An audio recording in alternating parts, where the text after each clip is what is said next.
कुणबी प्रमाणपत्र कसं काढणार? खूप सोपे, जाणून घ्या प्रोसेस. मराठा समाजाचं आरक्षणाचं स्वप्न मोठ्या लढ्यानंतर आता पूर्ण झालंय. तुम्हालाही कुणबी जात प्रमाणपत्र काढायचं आहे का? तर ही बातमी तुमच्यासाठी महत्वाची आहे. येथे आपण कुणबी प्रमाणपत्र कसं काढायचंय याविषयी सविस्तर माहिती पाहूयात.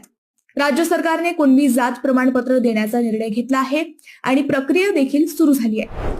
सर्वात सुरुवातीला तुम्ही आपलेसरकार.महाऑनलाईन.gov.in या संकेतस्थळावर ऑनलाईन अर्ज सादर करावा लागेल.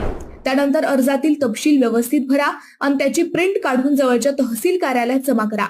हे जमा करत असताना या अर्जासोबत आधार कार्ड, मतदार ओळखपत्र अथवा रहिवासी प्रमाणपत्र, खासरा, जमिनीशी संबंधित जुने रेकॉर्ड, 7/12, 8 उतारा, कुणबी असल्याबाबतचा जुना सरकारी दाखला, वंशावळ अथवा कुटुंबातील आजोबा, पणजोबा, खापर पणजोबा यांची नोंद दर्शविणारा दस्तऐवज, कुणबी नोंद असल्याचा शाळा सोडल्याचा दाखला, घरातील कुटुंब प्रमुखाचे असलेले